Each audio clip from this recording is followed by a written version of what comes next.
자, 오늘 영상에서는 제가 지난번에 고압 펌프 리콜 이후로 배기 사운드가 달라졌다라고 말씀을 하시는 분들이 계셔서 이제 그 부분을 한번 비교를 해보고자 자, 외부에 마이크를 동일한 조건으로 설치를 했습니다. 그리고 이제 외부에 소리를 따로 녹음을 하고 있고요. 자, 그래서 이제 그 소리 위주로 한번 비교를 해보려고 합니다. 지금 광명역까지 이제 이동을 하고 있는 상황이고요. 이동하는 상황에 도로 흐름에 맞춰서 적당히 제가 커스텀 모드 그리고 팝앤뱅 사운드 등을 한번 비교를 해보도록 하겠습니다. 자, 지금은 커스텀 1 모드로 주행을 하고 있고요. 커스텀 2 모드에서는 스포츠 플러스 팝콘이 나오는 사운드로 세팅을 방금 변경을 했고, 자, 커스텀 1하고 2의 차이는 지금 현재 상태에서는 두 가지라고 보시면 됩니다. 제가 방금 배기 사운드를 스포츠 플러스로 바꾸기 전까지는 커스텀 1과 2의 차이는 서스펜션의 차이만 있었습니다. 나머지는 다 배기 빼고요. 나머지는 다 최고 성능 모드로 해놓은 상태고, 스포츠는 스포츠 플러스인 상태인 거죠. 해놓은 상태고, 서스펜션만 이제 스포츠, 커스텀 1에서는 스포츠, 커스텀 2에서는 스포츠 플러스 상태로 해놓은 상태였는데, 이제 방금 같은 경우에는 커스텀 1에서 하고 2에서 배기 사운드를 좀 다르게 이제 설정을 한 거죠. 커스텀 1에서는 스포츠 배기 모드가 되어 있고, 그리고 커스텀 2 모드에서는 스포츠 플러스, 즉 이제 팝콘이 터지는 상태로 방금 설정을 변경을 했습니다. 아직까지 여기는 이제 도심지니까 다른 주변 사람들한테 피해를 주지 않기 위해서 이따 고속도로 정도를 타는 상황에서 한번 팝콘 사운드도 비교를 해보도록 하겠습니다. 자, 참고로 이제 제가 얼마 전에 무선 마이크를 하나 구입을 새로 했습니다. 지난번 영상에서 이제 마이크를 사용을 한 게 처음이었는데, DJI 마이크 미니라는 모델을 구입을 했고요.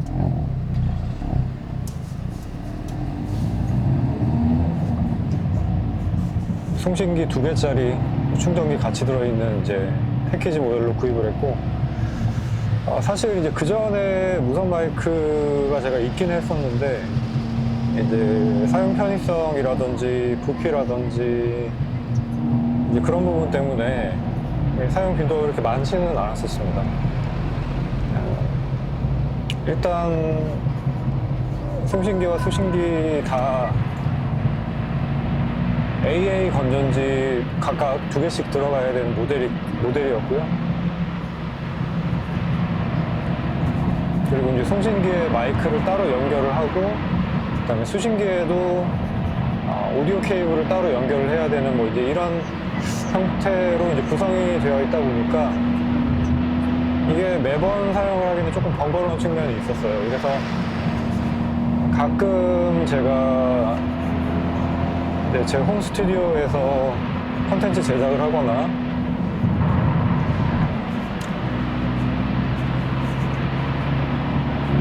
아니면 라이브 방송할 때 한 번 정도 제가 사용을 했었던 기억이 있고요. 그 이후로는 한 번이 아니구나. 꽤 사용은 많이 했군요. 많이 홈 스튜디오에서는 했지만, 이제 외부에서는 제가 카메라도 막 챙겨야 되고, 이래저래 챙겨야 될 짐이 많다 보니까, 마이크까지는 좀 챙겨가기가 좀 번거로운 측면이 많이 있었습니다. 자, 그래서 이제 뭐 DJI 마이크 프로였습니다. 무선 마이크들이 이제 출시가 되기 시작한 시점에서 굉장히 사용 편의성이 좋아 보이는 거예요. 크기도 이제 당연히 작았고요. 구성품도 케이스에 넣으면 바로 또 충전되는 방식이다 보니까 사용 편의성에서는 뭐 그만한 게 없다라고 생각이 들어서 이제 구매를 좀 망설이고 있었는데, 송신기 2개짜리 이제 그 모델 같은 경우가 가격이 거의 한 50만 원이 좀 넘어가는 가격이었던 이제 기억이 되거든요. 아, 그래 무선 마이크에다가 50만 원을 태운다? 이건 좀 고민이 솔직히 좀 되더라고요. 그래서 살까 말까 그냥 고민만 하고 있던 차에 마침 딱 저 같은 라이트 유저. 그러니까 저는 제 홈스튜디오에서는 그래도 성능 좋은, 감도도 좋고 성능도 좋은 콘덴서 마이크를 충분히 사용을 할 수 있는 환경이지만 이제 실외 촬영 같은 상황에서는 뭐 음질보다는 물론 그래도 음질이 좋으면은 당연히 좋긴 하겠지만 음질보다는 사용 편의성 그리고 부피 이런 부분이 조금 더 저한테는 중요한 요소이거든요. 그래서 이제 그런 저의 딱 요구 조건에 부합하는 그런 마이크라고 생각이 들어서 하루 딱 고민해보고 바로 구입을 했습니다. 그래서 이제 지난번에 처음으로 투입을 해봤는데 오디오 케이블을 연결을 해서 마이크 녹음을 할 수 있는 액션캠이 지금 현재는 제가 거의 한 7년 정도째 사용을 하고 있는 소니 액션캠 X3000 모델을 이제 사용을 하고 있는데요. 여기가 이제 오디오 케이블을 따로 마이크 케이블을 연결을 해서 사용할 수 있는 구조로 되어 있습니다. 자, 그 이외의 마이크에는 따로 마이크 케이블을 연결을 하는 단자가 없어서 마이크 케이블을 연결을 할 수 있는 액션캠에 지금 현재 연결을 해서 녹음을 하고 있는 상태인데 지난번에는 제가 개인 설정을 이제 플러스 6dB로 해놨었거든요.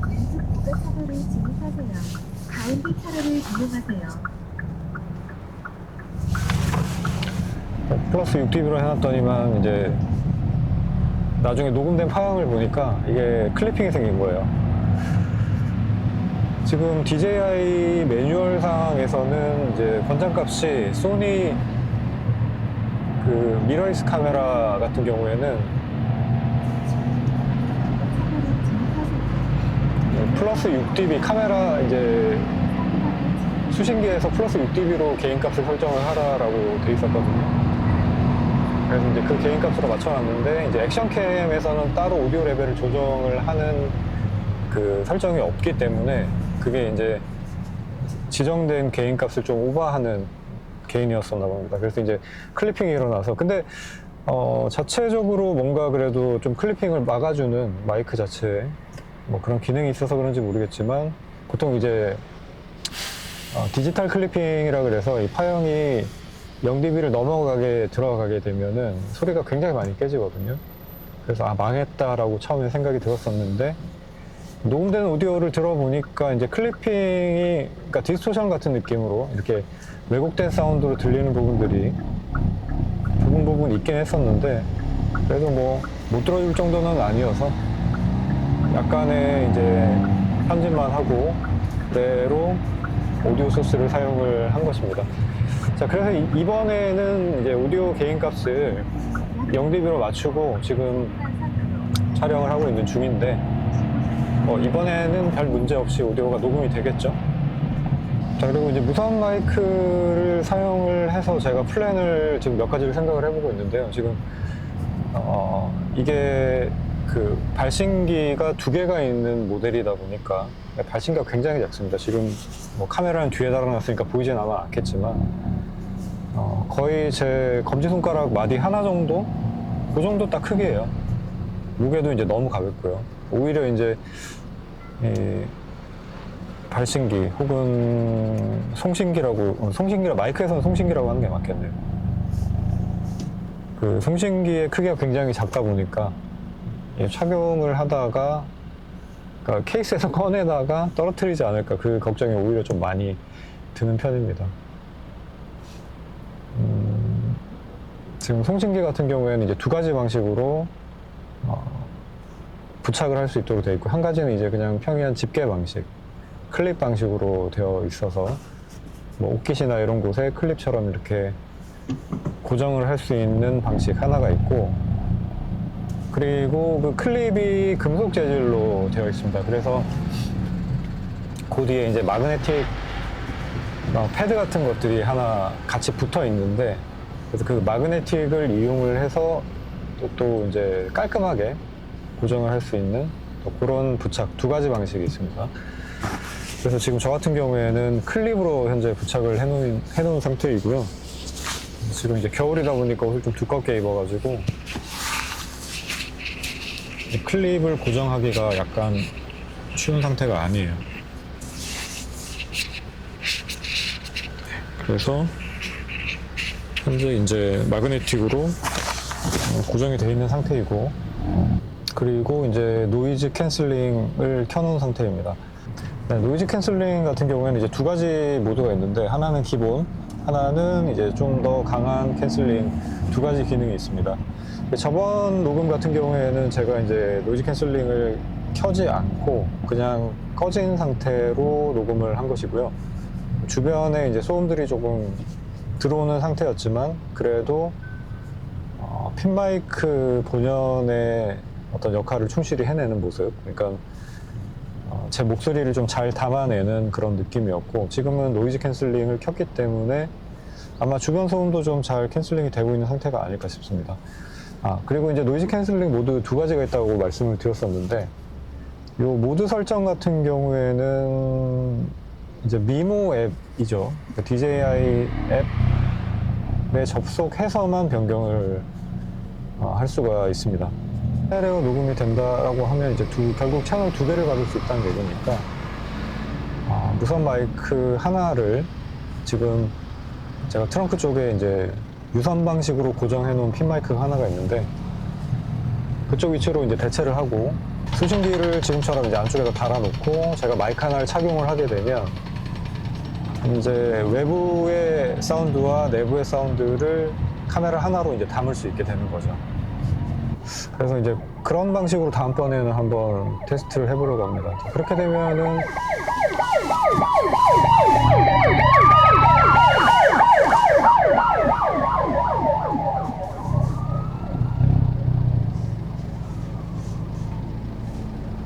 어디론가 또 사고가 났네요. 그래도 예전에 비하면은 이 앰뷸런스를 발견했을 때 이 시민분들이 대처를 하는 게 굉장히 빨라졌습니다. 반응 속도가 빨라졌어요. 이전까지만 해도 이 앰뷸런스 소리가 들리면은 뭐 어떻게 해야 될지를 모르는, 그러니까 이게 안 비켜줘야 되겠다 이런 나쁜 마음이 있어서 그러는 게 아니라, 그러니까 뭐 어떻게 해야 되지? 약간 그런 식으로 생각을 하시는 분들이 많아서 이 대처가 좀 늦었던 것 같거든요. 근데 지금은 마치 어떤 해당 상황의 매뉴얼을 모두가 다 숙지를 하신 것 같은 느낌이에요. 굉장히 반응 속도 빠르게 일사불란하게 쫙쫙 비켜주시는 느낌이 듭니다. 지금도 방금 놀랬거든요.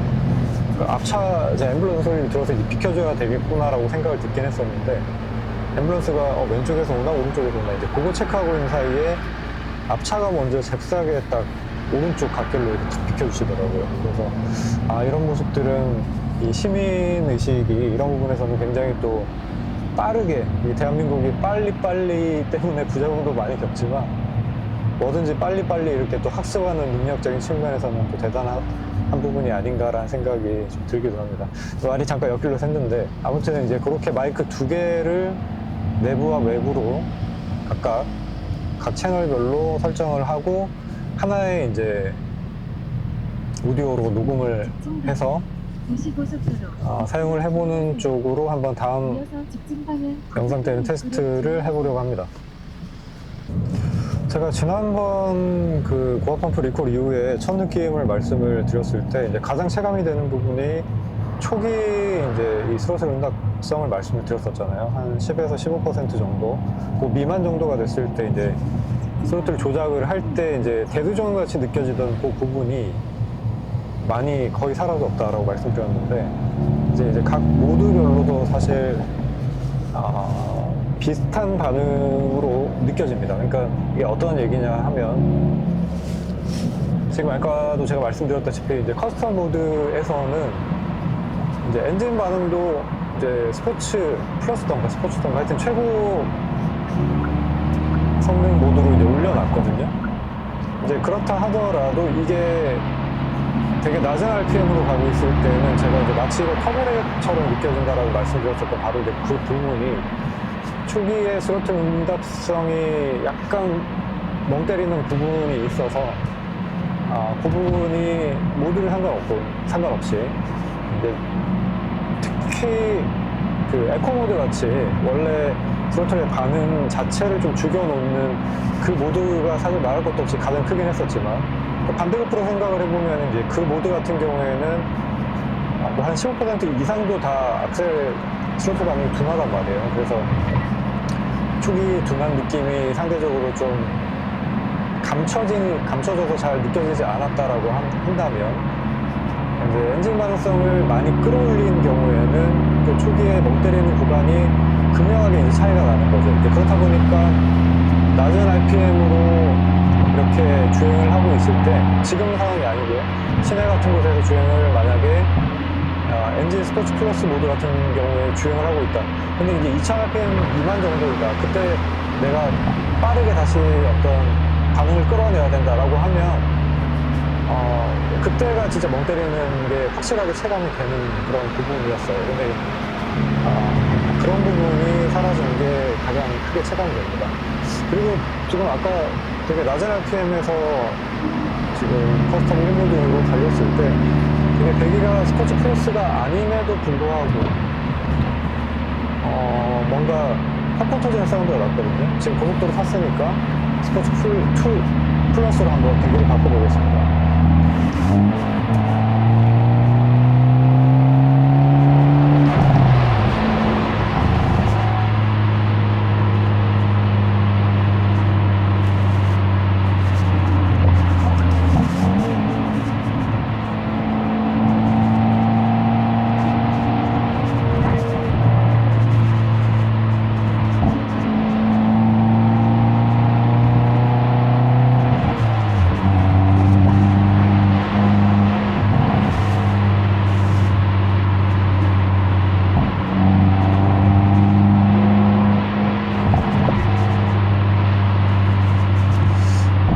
스로틀 반응이 배기 전에 제가 사라진 것 같다라고 느낀 그 표현이 좀 정확한 것 같아요. 그 극초기 이제 응답성이 아주 좋아졌습니다. 마치 이건 기존에 터보력이 있던 차가 터보력이 없어진 것과 같은 느낌하고도 비교해 볼 수 있을 것 같아요. 변속 이후에 이제 악셀을 한 번에 풀어서 이렇게 때려맞는 경우는 사실 스로틀 완전히 열려버리니까 이 부분의 차이는 크게 느껴지지 않겠지만 지금처럼 변속 이후에 악셀을 점진적으로 밟아 나가는 이제 이런 상황에서는 초기 응답성이 차이가 나거든요. 그래서 그런 부분에서는 훨씬 더 기민하게 반응을 해주기 때문에 마치 터보력이 없는 것처럼 이렇게 느껴집니다.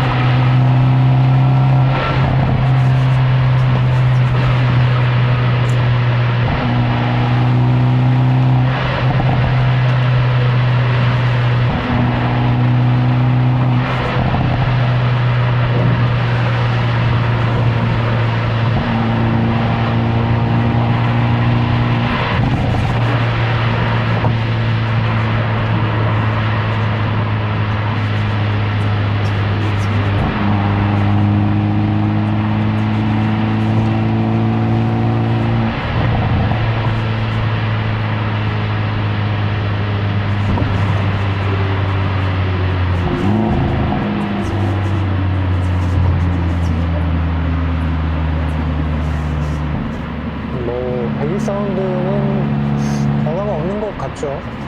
지금 나중에 녹음된 사운드를 뭐 들어보면은 비교가 되겠지만 제가 안에서 느끼기로는 차이가 없습니다.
가장 기온이 낮은 날이거든요. 지금 차량에는 영하 2도가 지금 나와 있는데 아마 노면 온도는 조금 더 낮지 싶습니다. 이게 지금 뭐 사실 이 정도로 타이어 온도를 올린다는 게 말도 안 되는 일이긴 물론 하지만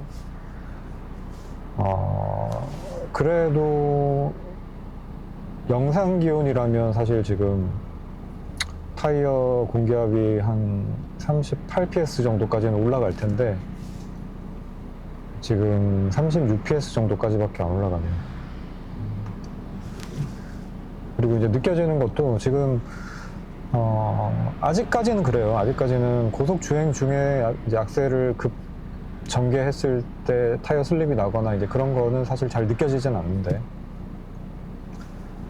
살짝이라도 이렇게 좀 안 좋은 노면을 만난다든지 특히 지금 이제 제 커스텀 2 모드 같은 경우에는 서스펜션이 스포츠 플러스 그러니까 제일 댐퍼가 딱딱한 상태로 이제 세팅이 되어 있는데 그럴 경우에는 노면이 조금만 안 좋은 곳을 만나게 되면 차가 이렇게 거의 수평 이동을 합니다. 옆으로 쓱 이렇게 움직이는 순간적으로 미끄러지는 그런 느낌이 나거든요. 그래서 지금 저처럼 서머 타이어를 장착을 하고 계시는 분들은 겨울철 특히 이렇게 영하로 노면이 온도가 떨어진 상황에서는 정말 운전에 주의를 많이 하셔야 되고 이게 차가 미끄러지는 느낌이 거의 조짐 없이 오거든요. 그러니까 이 차를 만나서 노면이 안 좋은 그런 구간이라든지 아니면 살짝이라도 이렇게 곡률이 있는 곡률이 크지 않고 굉장히 곡률이 작은 그런 거의 고속 코너 비슷한 초고속 코너 비슷한 그런 곳에서조차도 차가 순간적으로 이렇게 아무런 특별한 조짐이 없이 미끄러지는 그런 느낌이 들 수가 있거든요. 근데 그 상황에서 만약에 속도가 높다 그러면은 이거는 제어가 안 된다고 봐야 됩니다. 차라리 오버스티어하면 괜찮아요. 오버스티어는 괜찮은데 언더스티어는 그냥 제어 불가능이라고 보시면 돼요. 네, 그렇기 때문에 저도 각별히 요즘 같은 상황에서는 저는 이제 그 윈터 타이어를 사용을 하지 않기 때문에 목적지에 도착하였습니다. 운전에 주의를 하고 있고 그리고 더더욱이 이제 이런 뭐 주차장 특히 이제 실외에 위치한 주차장 같은 경우에는 더더욱 좀 주의가 필요하다라고 생각이 듭니다. 비 올 때 이제 지하주차장 같은 곳에서 타이어 미끄러지는 경험을 해보신 분들이라면 제 말이 무슨 소리인지 아마 이해를 하실 거예요.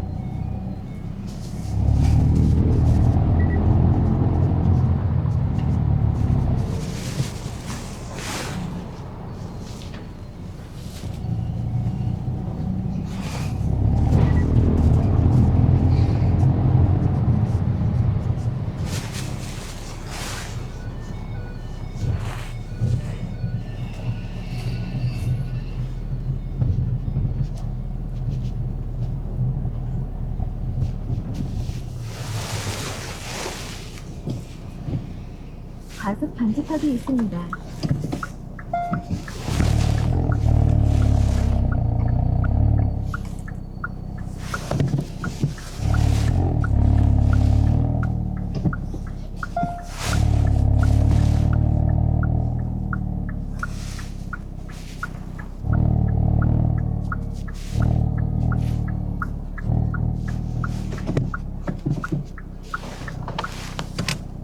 네, 자, 저는 이제 도착을 했고, 일단 이렇게 사운드를 한번 비교를 해보겠습니다.